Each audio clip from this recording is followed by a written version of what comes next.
Hello. Hey, Kevin. Hey, how are you, Ben? I'm doing very well. Thank you very much. How Great. are you doing? I'm excellent. I know before this call, I was commenting on your beautiful hair, and then your introduction had no bald guys at all. So, very professional introduction, but I feel like it's a glaring miss there. So, It's a very good point, actually.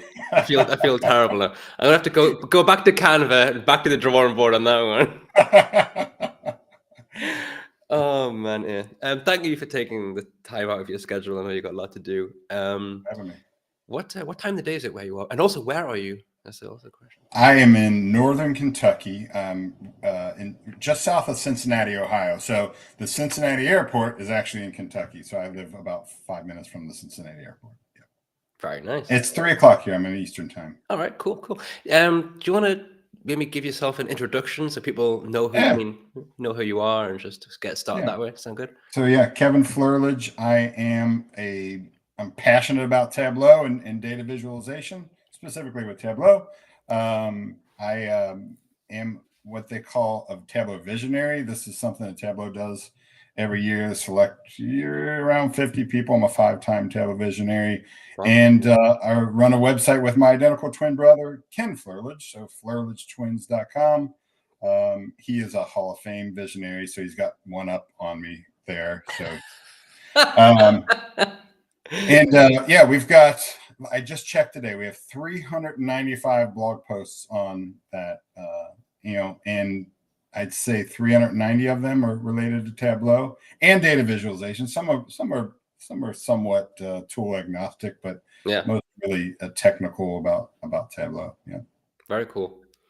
Obviously, from my perspective, I don't know a great deal about Tableau. I've tinkered with it, I've played with it, I've enjoyed it, but obviously, given the YouTube name, I'm very much on the Power BI side, which is why Right. I enjoy these chats to kind of get a different perspective. I mean, at the end of the day, it's all data visualization, but how we do it and the way we achieve such things can is sometimes wildly different.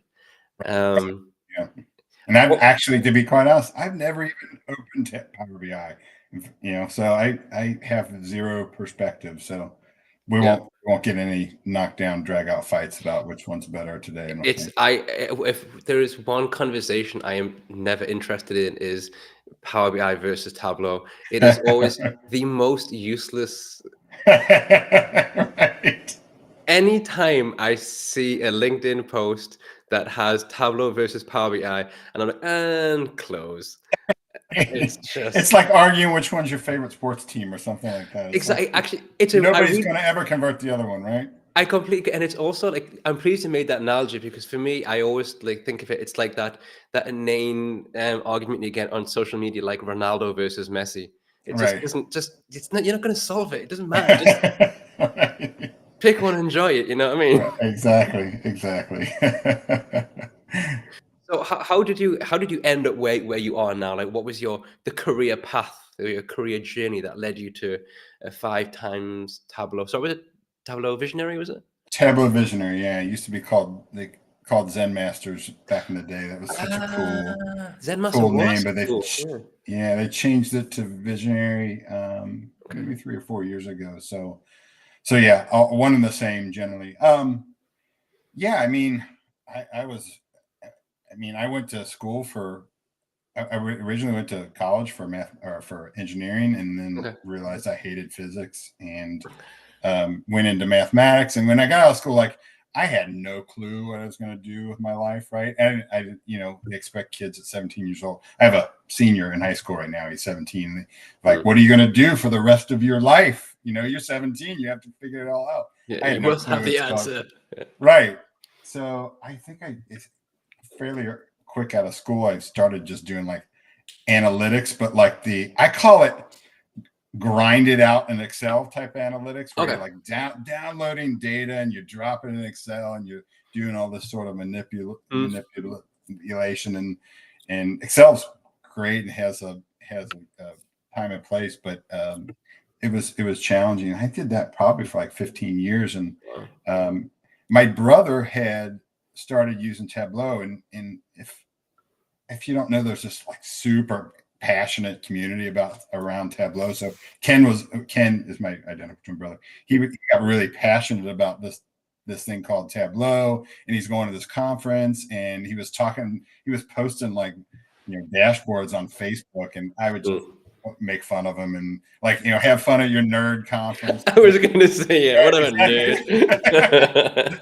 Our nerd conference, by the way, is we're both leaving on Saturday to go to the Tableau. All right, cool. Yeah, it's right around the corner. But so I would just rib him and give him crap, and he at times like, hey, you just let me know when you're ready to learn the tool. But I didn't want to hear it. I just want to make fun of him. And so I was in a role where I was doing that sort of like grinded out analytics, and it just started to feel like, all right, there's got to be, what's the next step for me? And at that point, I worked for a really big healthcare company, and I started looking at the different analytics job postings.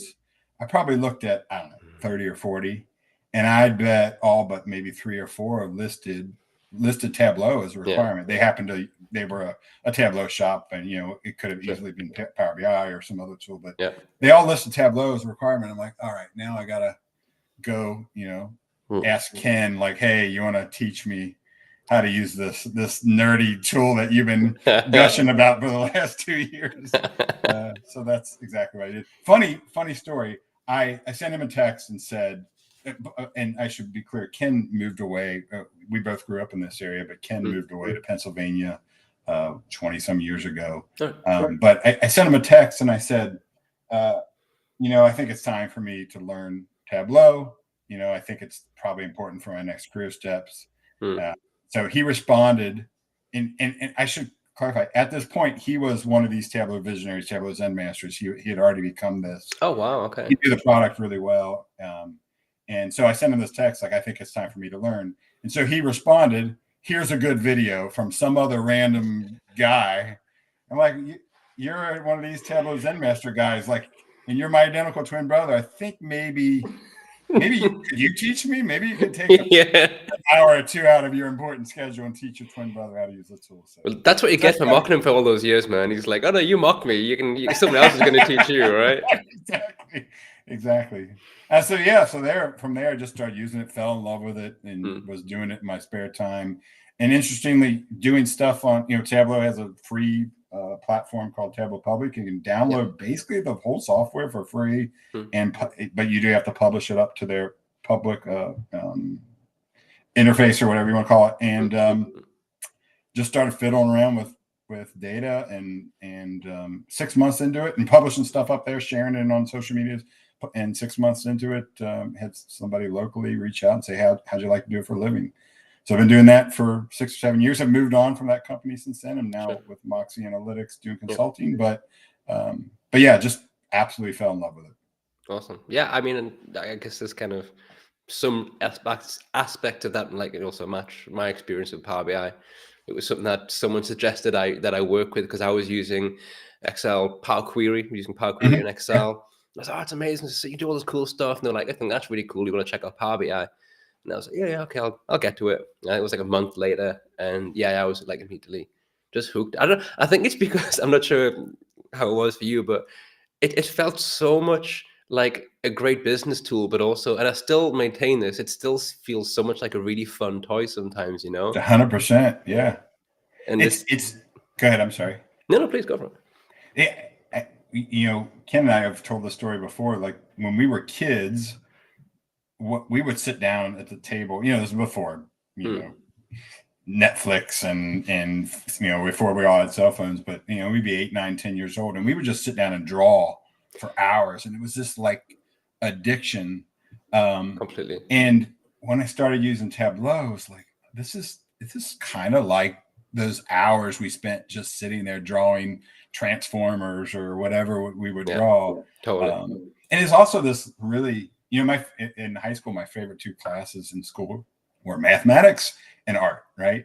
So this datavis and whatever tool you're using is really this great combination of this sort of analytical mind and this sort of artistic mind. It just felt like a really great fit for he and I. So it's an addiction. I love that analogy you make, or you're talking about how you were drawing pictures of playing this when you're a kid. It reminds me of something that my son did a few weeks ago, maybe like a month or so ago. He had this idea to build, like he has like these Marvel toys, like Captain America and what have you. And he wanted to build these like Lego bars, and each color bar would represent like a power.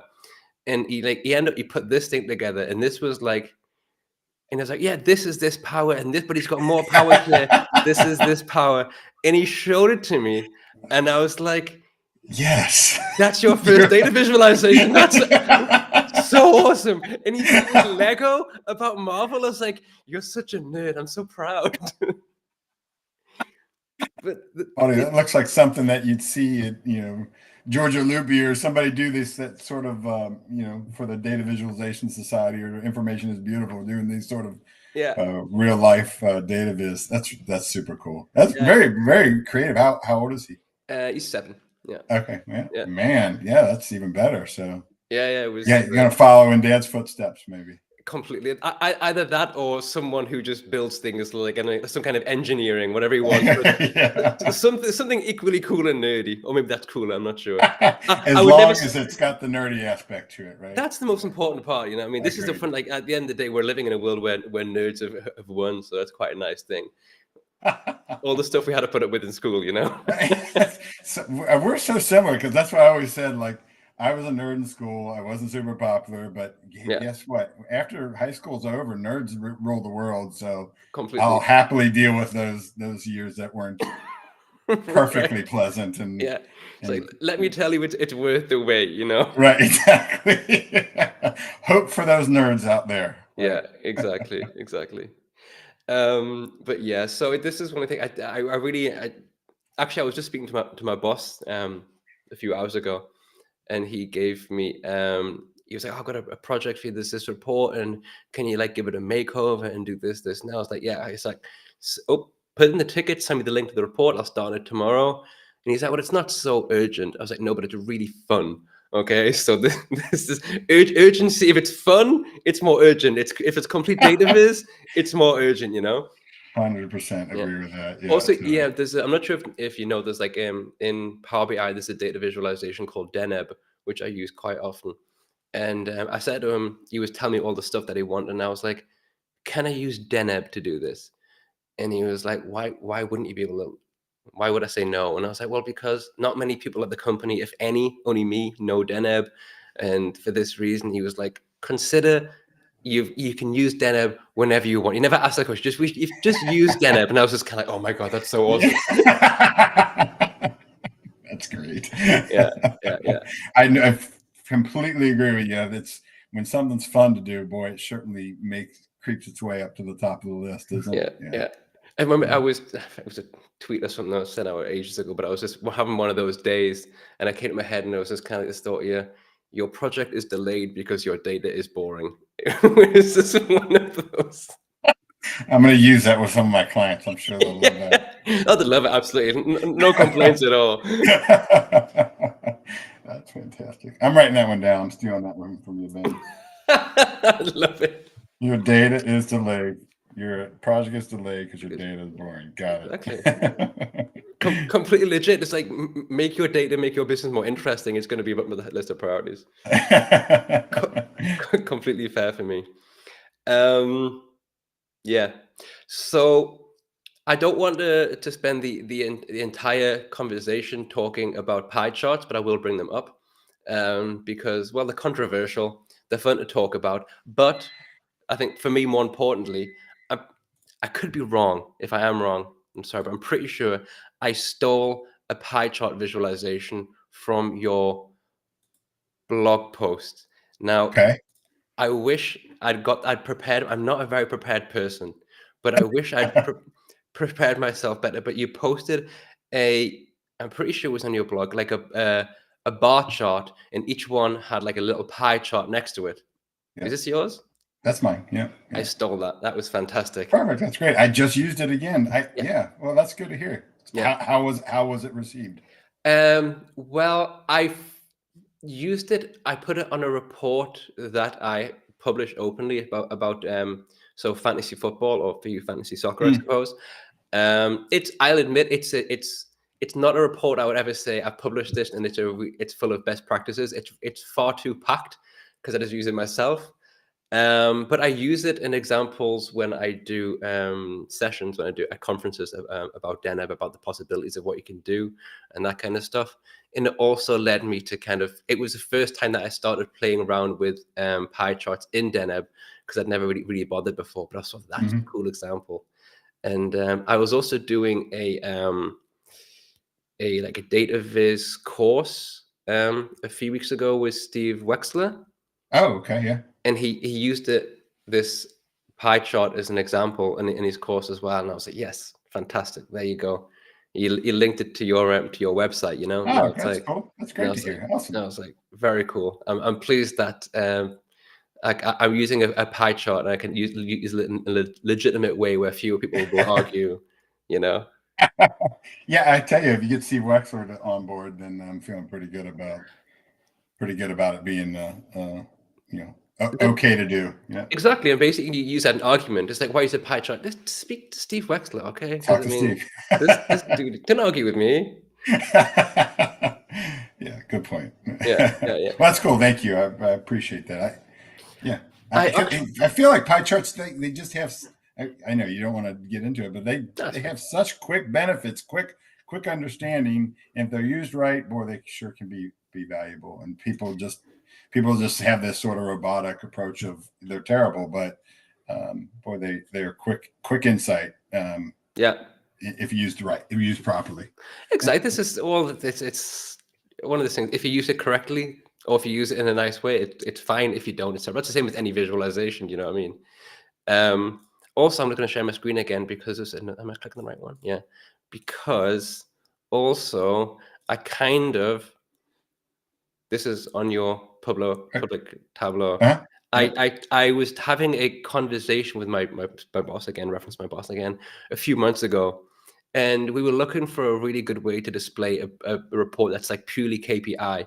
And we couldn't think of like, what's the best way to, and I saw this report posted on LinkedIn and I was like, you know what? That, and I sent it to him and I was like, this way? And he was like, yeah, pretty much something like that. Let's do it that way. So this as well. And I love this thing about it because at first I was like, okay, so this is cool. I've another thing I've stolen from Kevin.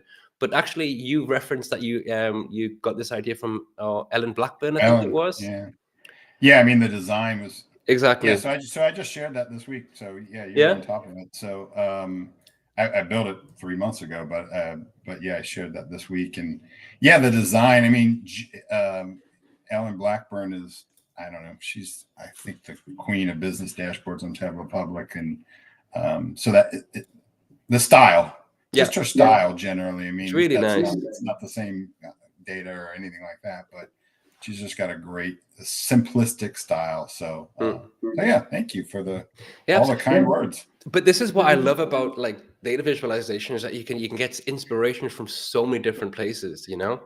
And I, again, not wanting to go into what's better, Power BI or Tableau. For me, I'm really open and fine to say Tableau is just better data visualization. I mean, if you see the report, I think the standard, the quality tends to be higher, and it's nice. You can create some nice looking dashboards. I would say, I don't mean any controversial. Sorry, Microsoft and Power BI. It's getting better in Power BI, but the standard is certainly high, I would say. Which is why I always, if people are saying, you know, what can I do to get better or get ideas from, I always just say, if you're very focused on Power BI, try and follow people from Tableau as well, because they can do different things. Therefore, they're going to present different ideas that will inspire you as well, you know? It's great advice, because I'm sure you see it all the time. There's somebody using Power BI or somebody using Tableau in a business, and they're just like doing their thing in this sort of silo, and they never are really expanding their horizons to be able to learn from other people. And I don't think that's a good way to learn ever, but especially with this sort of visual tool. So people always ask, how'd you get so good at this stuff so quickly? You know, Ken was a Tableau Zen master after 1.5 years, and I think I was about 2 years in. Like, how did this happen? I've immersed myself in this stuff, right? I've I follow people on Tableau Public, follow people on Twitter and LinkedIn, and I'm constantly seeing these. Like you happen to see me post that dashboard on LinkedIn. I see Ellen posting great visuals. You see people writing blog posts about maybe something technical in Tableau or some sort of just how to properly use color and data visualization. And you sort of, we always say, you sort of learn by osmosis just by being connected to those people, showing new techniques, and writing a blog post on how to do X, Y, Z. And even if I don't even read that blog post at that moment in time, I know that exists. I know where to find it. So it's really immersing yourself in community is, I think, especially with this, is the best way to really up your game and do it quickly. If people are out there working and using data, using these tools in an office, you want to learn, just start following people. It really is the best way. This is because, especially when you're working with, like, obviously people do different sorts of analytics. I think a lot of people, of course, do primarily business analytics.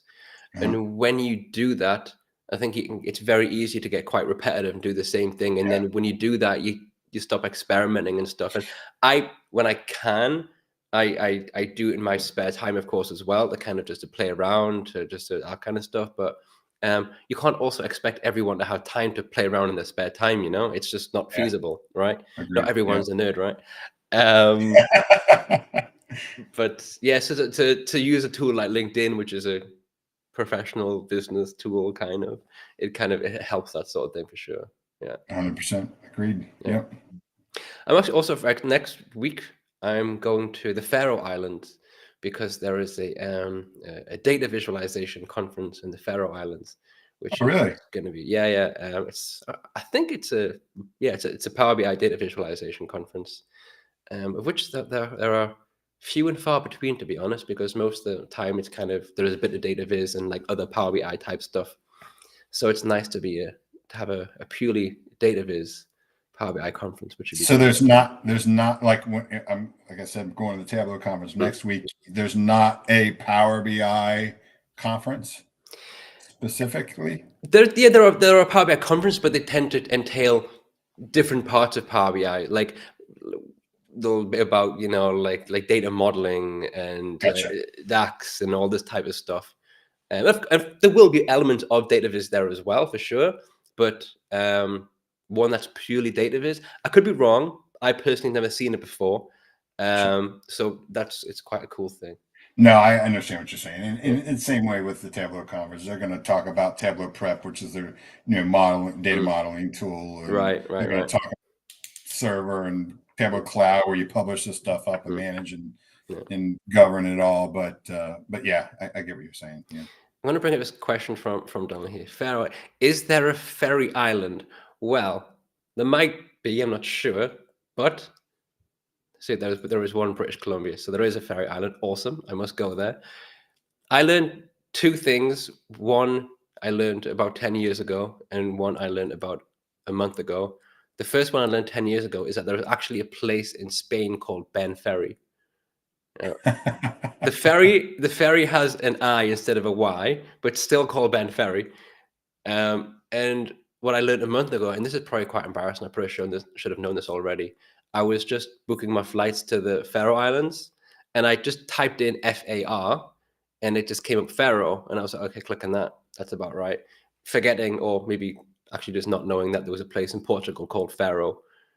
And I really was not massively close, but too close to comfort to booking the flight to the wrong location, which would have been pretty embarrassing. It's like, that's not cold and windy here. It's really warm. Oh, I'm in the wrong country.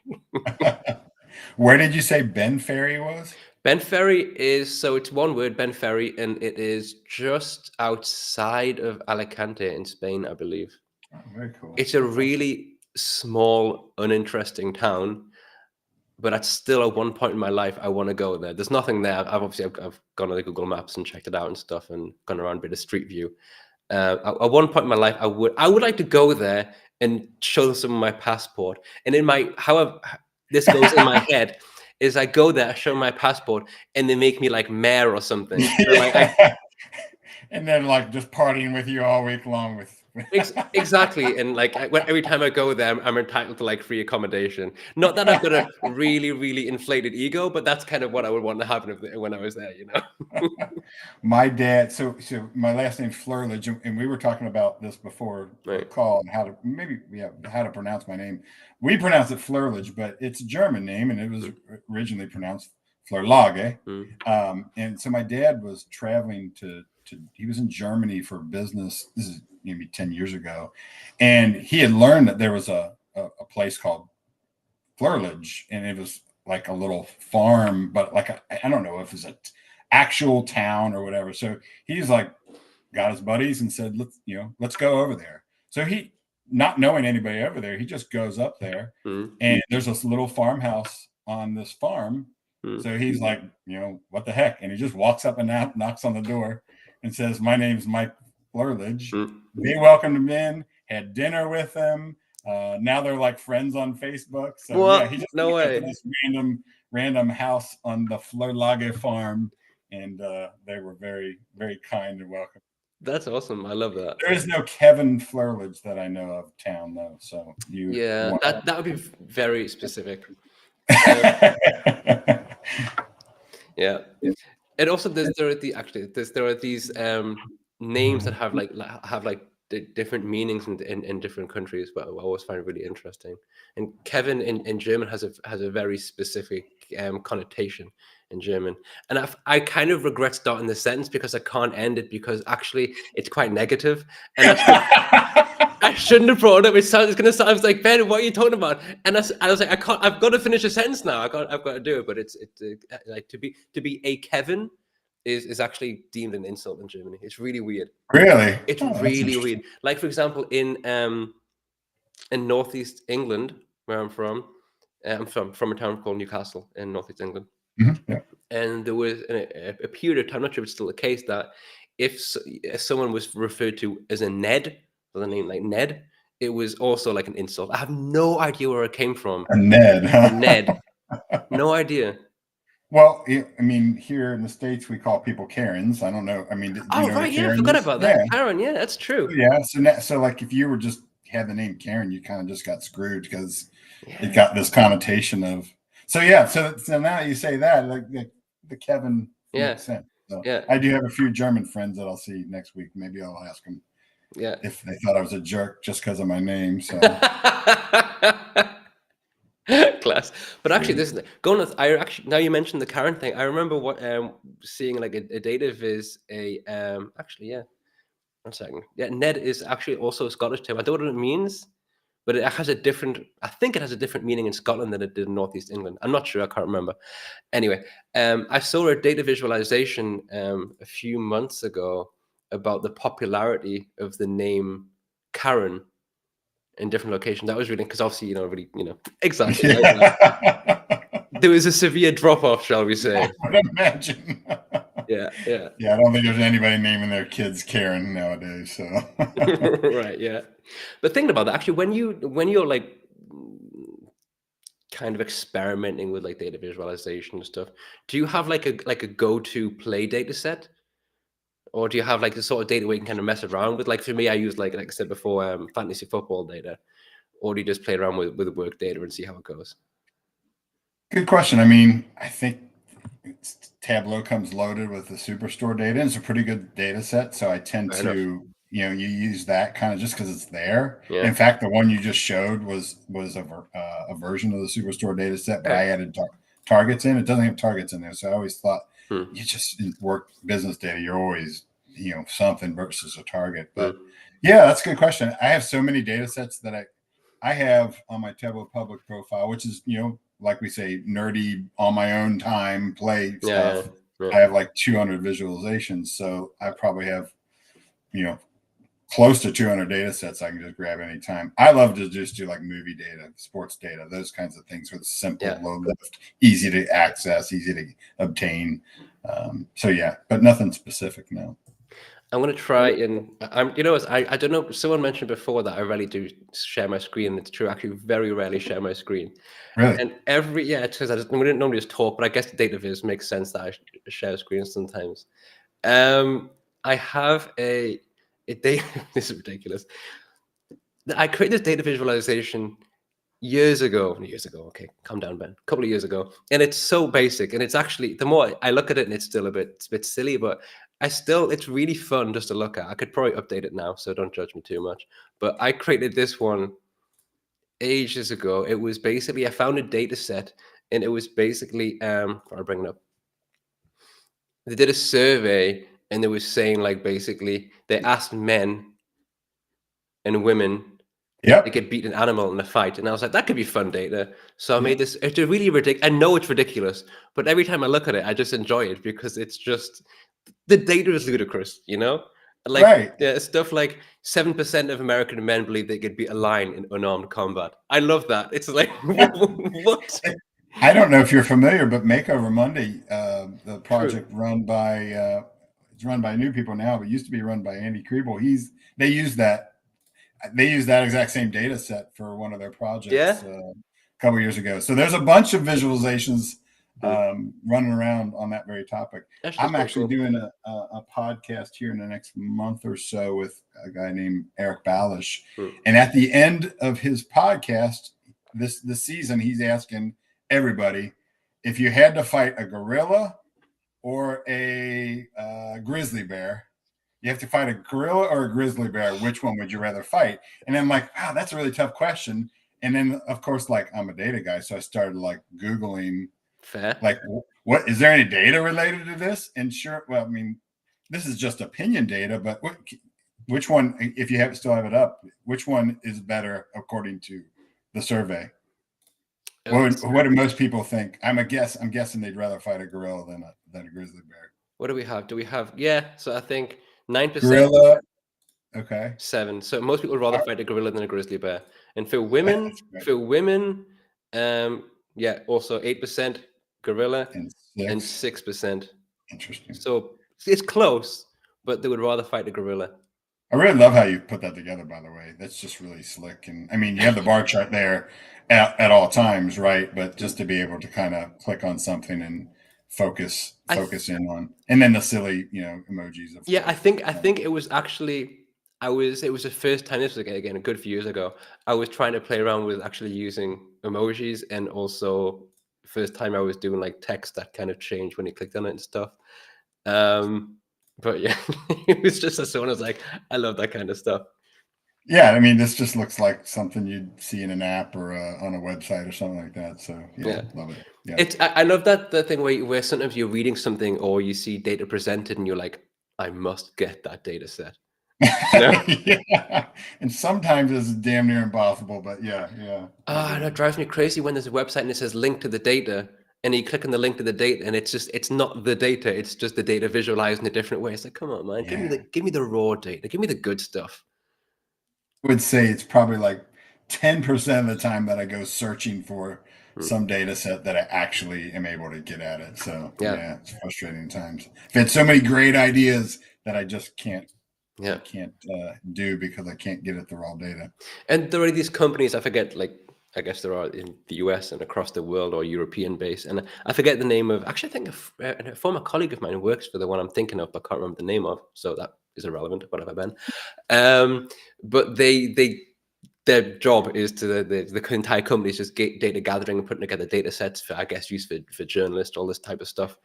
And it kind of frustrates me that you have to pay to get access to it, and it's, of course, you got to pay a large amount as well. Right. And I'm like, but make the data open. It's like, well, to be fair, they got. I mean, so from my perspective as data nerd, I just want all the data for free. But at the same time, I understand why they charge for it. Otherwise, it would be, you can't do everything non for profit. That would be a weird thing. Right. Agreed. Yeah. Anyway, we try, but I like playing around with like APIs and stuff. That's always good fun. More for the challenge of actually getting the data from the API, because it can be quite a struggle. But that's just me. Someone in the chat said IMDb. Yes, IMDb is a classic one for data sets. Yeah. I mean, I think you can find lots of IMDb data sets. Tableau just recently did this whole I don't know, marketing campaign or what. I guess I won't call it a marketing campaign, but a campaign where they got this really, really deep data set from IMDb, and they work directly with IMDb to get that data. That's cool. It is really, really rich, and you can go on Tableau's site. You can download the workbook. Now, I don't know if you can get it out of Tableau if you want to do it in Power BI, but you can get it, download it from the workbook from Tableau Public, and so there's hundreds, thousands of people. Visualizing that same IMDb data set. And I've seen lots of the IMDb data sets are usually abbreviated, or they just seem like a messy or whatever. But this one's really rich with data. So yeah, but I bet you I have, out of those 200 visuals I have on Tableau Public, it's probably like 40 of them from, IMDb data for sure. Yeah, that makes sense. Yeah, it's one of the things I use, like Kaggle sometimes as well, but like I just scroll through sometimes, and I also like to have like a non-static data set as well, so that can refresh and it will update, especially if you're using something like time analysis where the time less, it doesn't work very much as well. I think that's such the big struggle when you're doing it sort of like just like going and building a data set, and you can't build for that. Business data is dynamic, right? It's going to change every day or every month, every year, right? And it's hard to. It's one of the biggest challenges of datavis, to build something that looks good, that gets the point across, but is able to be dynamic and update. So I think that's one of the biggest downfalls with just grabbing some data from Excel. It's going to stay static for that. So agreed. And he's asking, is it possible to be good at both Power BI and Tableau, or is it too much to learn in depth? What do you think? I mean, there's the guy, Sekou, no? He's... Sekou, very good. He's on both sides. He does a lot. I guess what's your opinion there, mate?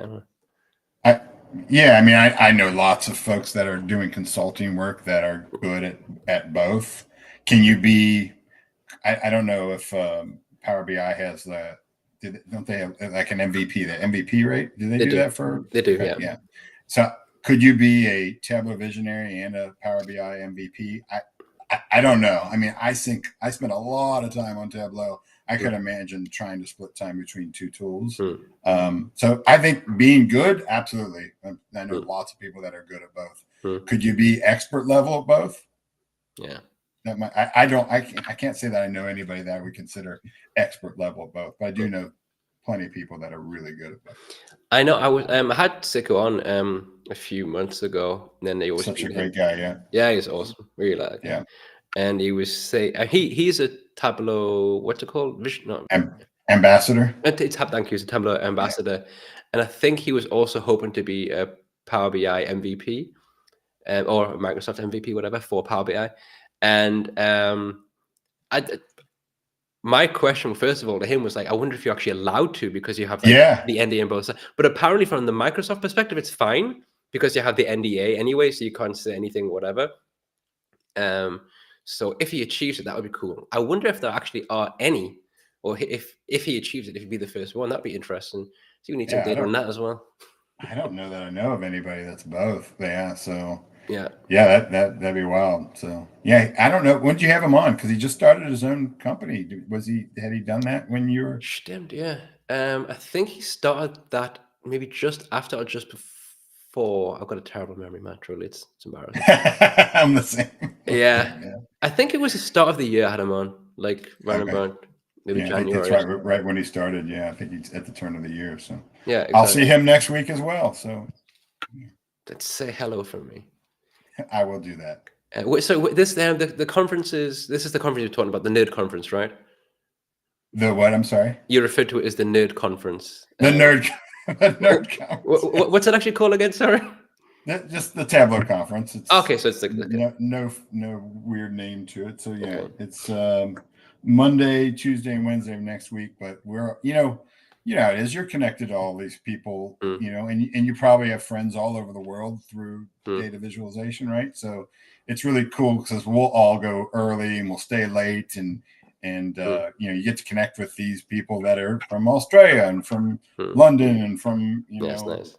It's from all over the world that you see once a year. It's pretty cool. So it's. The Tableau part of it is great, but the community part of it is what really makes it exciting and fun.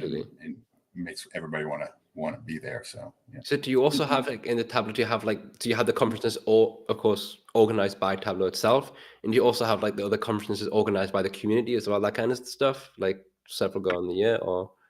So the Tableau conference will happen once a year, organized by Tableau itself. Okay. Lots of community presenters. Ken and I we're presenting twice there, and doing some interviews and stuff. So there's lots of community presenting.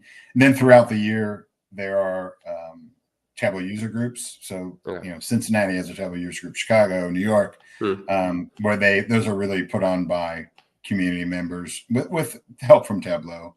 To do, you might just do 2 hours in the evening on a Wednesday night or something like that. So those are happening. There's probably hundreds of those that happen.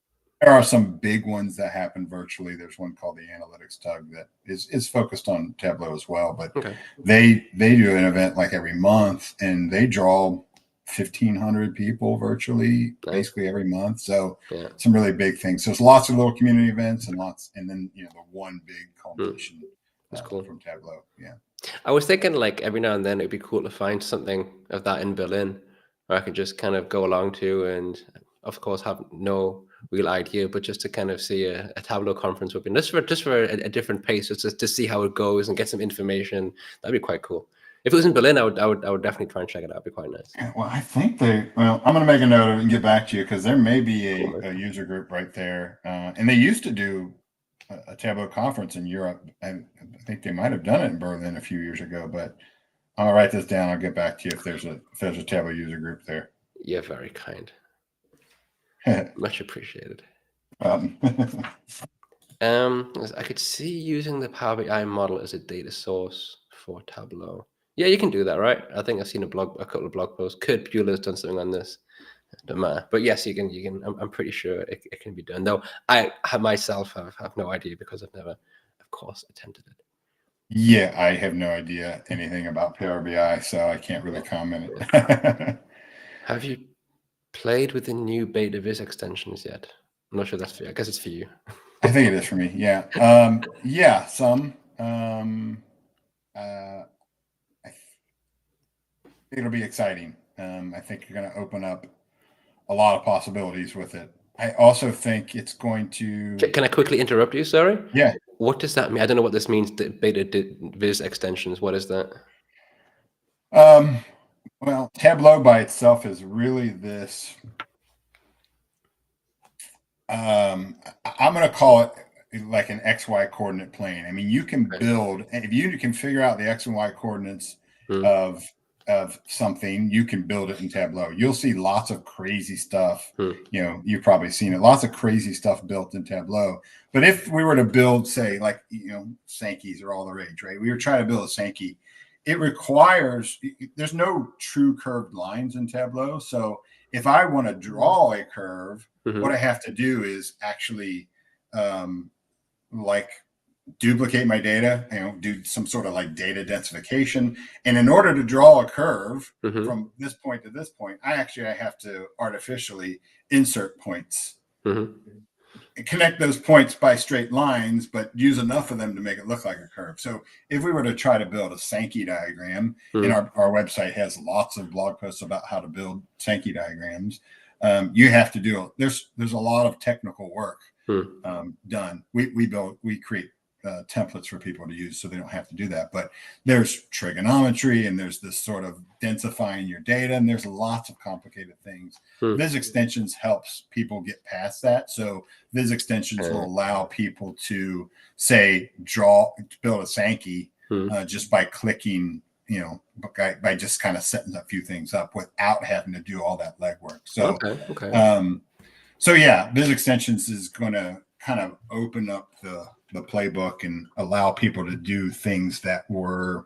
sometimes too time intensive or just too complex, and so I think you're going to see, I think there's pluses and minuses of it being like, you start allowing people to do Sankeys in 3 seconds, then you're going to see the world's probably going to see a whole hell of a lot more Sankeys.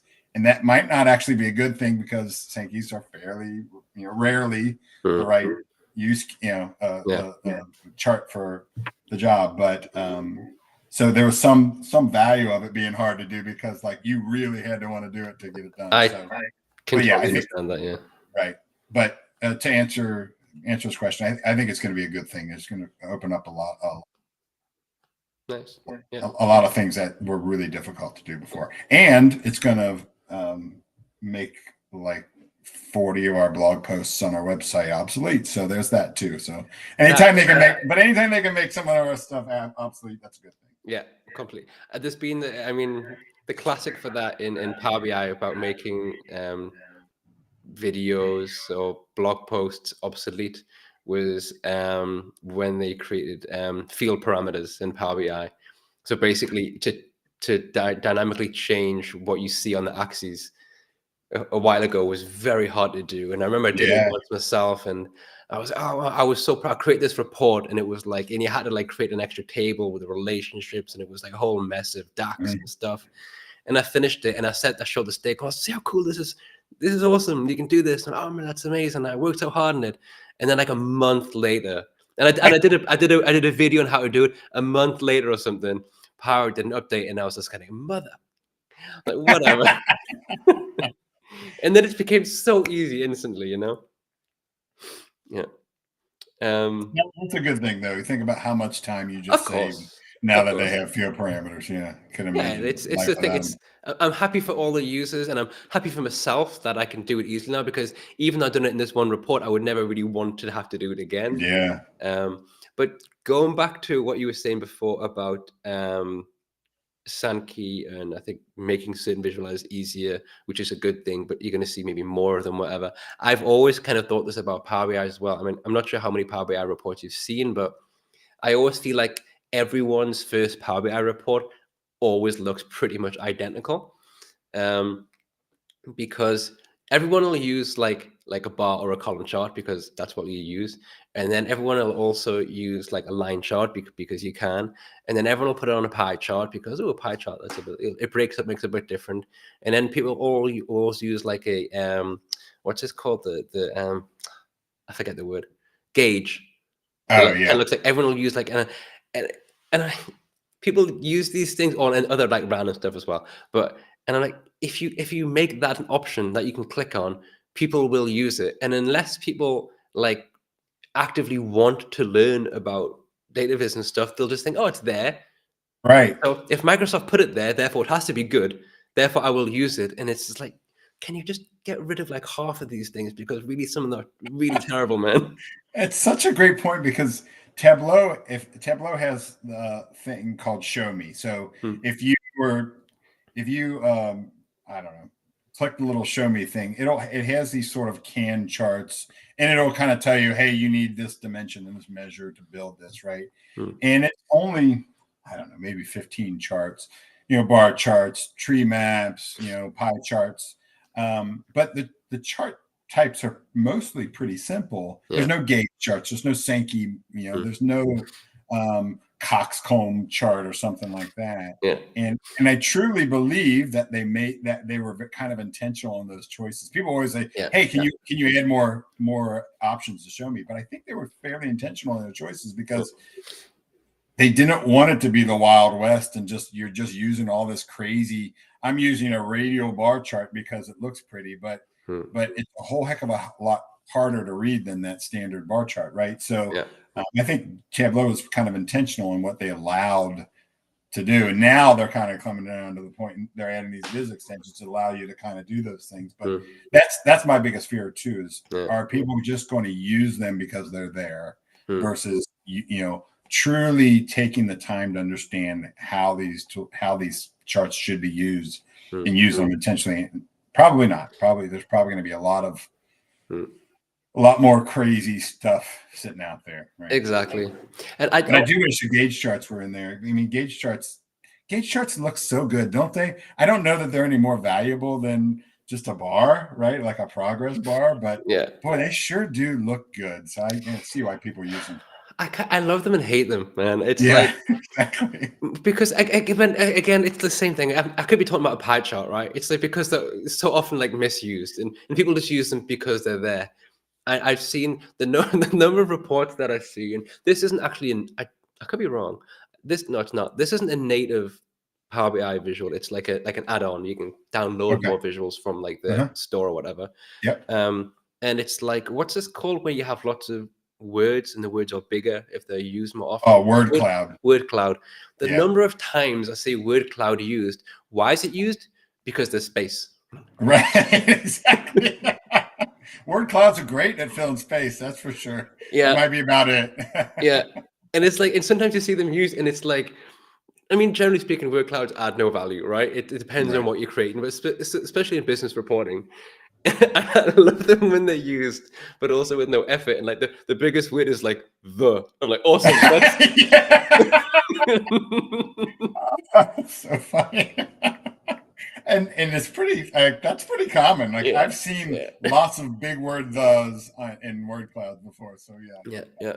And honestly, it's like I kind of feel bad. I mean, it's people start in one place and but I also think that, and this is what I say really often about Power BI. Again, I have no idea what's like a Tableau, but because of what BI is, you know, when you want to look at like self-service analytics, right? So like your citizen developers, whatever you want to call them, people will build things because they can and because they kind of need to, but quite often they don't really care, which is fine, because you can't expect everyone to care, because it's just like a small part of someone's job. It's a huge part of my job, right? So when you have all these things, and it's the same when I'm building reports as well, there's always like an assumed knowledge. You assume people know these things, and you assume people kind of care about, you know, the things that you're doing. Sometimes people just want to like see the data, and especially in business reporting, you know. And I think that's also, you have to consider as well, that people do these things because they're doing it for the first time, or they don't know any better. And it's great to learn, but sometimes people just aren't, because they haven't got the time, and they just don't want to, which is kind of, that's like the hard part for data visualization, you know, because they're going to do that. I agreed. I think that, I mean, I know from my perspective, I'll ask you in a minute, but I think that so many of us come in and we're going to learn this tool, right? I came in, I was going to learn Tableau, but I had very little. I understood data, but I had no real understanding of data visualization and best practices and all that. I just started building stuff in this tool. And as I learned this tool, like over time, I started learning best practices.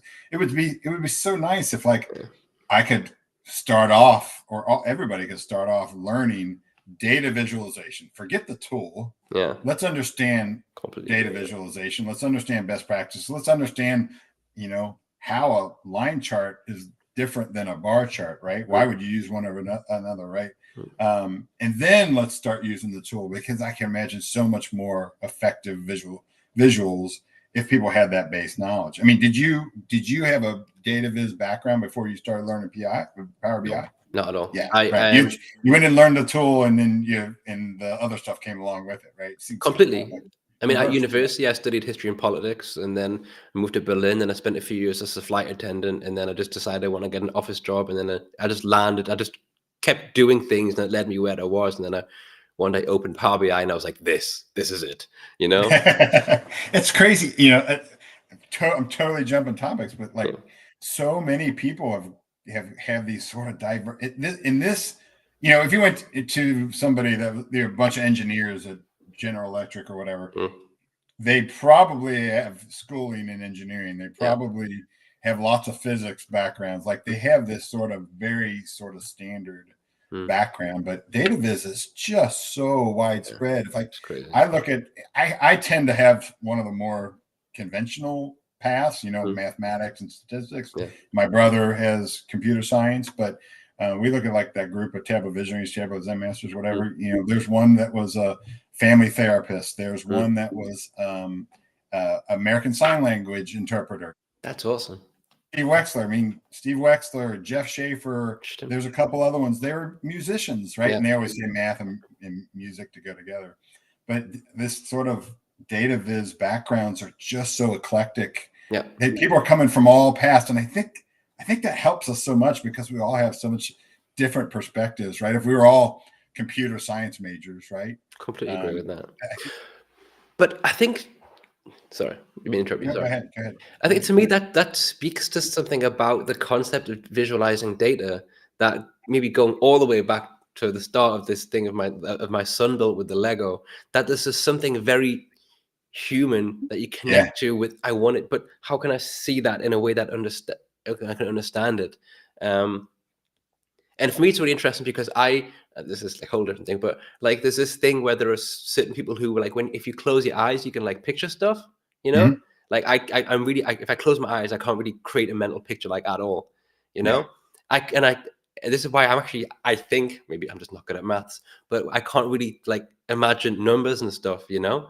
So somehow putting it down on paper or somewhere where I can physically see it makes it easier for me to kind of understand. And like also like, that's why I'm a very visual learner, you know? Like if I see a presentation with no visual aspect to it, it's really hard Mhm. for me to retain that information, you know? Yeah. So I think we have all these different backgrounds, but when it comes to data and visualizing it or doing what we do with it, it kind of somehow attracts people to it because I don't know, it's a very human thing to do, to Yeah. want It's a to. very natural thing. Yeah. Yeah, I mean, I guess you can put it back to the when we lived in caves and we started drawing stuff on the wall, just putting stuff down and to understand it. Kind of, I don't know, it makes sense. I'm rambling Yeah. now. Stop me. I think you nailed why data visualization is so important right there in that 2 sentences. I mean, helps us to understand and retain that information, right? Yeah, basically, that's what Yeah. it does. Yeah. Yeah, but it's a really like fun. I consider. I mean, of course, like any job, sometimes it's very frustrating and whatnot. Of course, I love data visualization. It's a part of my job. There's a whole bunch of other stuff, and that goes along with it. But I consider myself quite often very lucky that I do this job because Mhm. I really just enjoy it. I sit down and again going back to this thing where my boss just says, "This is this report. Can you kind of visualize it?" I'm like, "Yes, yes, I can do that." It's nice to. I talk all the time. Like I tell people, I love my job. I mean, I love Tableau. I love data visualization. I love the company I work for, Moxie Analytics. Like I love all those things. And people are like, Mm. you are so lucky to love your job. Yeah. So yeah, it's cool. I always tell people, we talked about my son trying to decide what he Mm. wanted to do for a living at 17 years old. I always tell people I didn't learn what I wanted to do for a living until I was 40. Yeah. And now I found it, and I'm gonna stay there Completely. until I retire. So yeah. Completely. And I mean, interesting thing for me, like I was using Power BI since 2000, end of 2016, early 2017, and for all that time, I would build reports. But what I enjoyed most was like the Power Query side of it, like cleaning the data, so all that kind of stuff. Mm. It wasn't until actually I started using Deneb, which is about 2.5 years ago, that I really started getting very interested in data visualization, Oh, interesting. because it changed how I thought about it. Because with Deneb, you have to use code to write your own visuals. It kind of made me understand and appreciate each individual aspect that goes into a visual. And that really kind of got me hooked just on that one part. So, Yeah. and I always like state very clearly, just because I do these things with Deneb, I would never say I'm good at data visualization. I never say that. I'm just very interested in data visualization, which makes you constantly learn, Yep. Yeah. Anyway, mate, it's been over an hour, and I don't want to take up too much of your time. Oh wow, yes. That was a fun conversation, Ben. I mean, Goes by pretty quick, right? Usually these things are, a half an hour. I'm like checking my watch, but Yeah. you're Well, easy to talk to. when you're in a situation when you can talk about pretty much anything you want, it's kind of yeah. So thanks very much. By the way, this was episode 99 of this Connect Live. So I'll be Awesome. away for a week, and then the next time it'll be episode 100. So that's pretty cool. Wonderful. Congratulations. I'm sorry you missed the 100, mate, but you're 99. I'll take it. It's still pretty good, right? Everyone who joined in the chat, thank you so much. It's always fun to have you here, all the questions, and of course, Kevin. Yeah, thanks very much, and I hope to speak to you at some point soon. That'll be awesome. Yeah, that'd be wonderful. Thanks for having me. Good chatting with you, Ben. Thanks, everyone. Goodbye.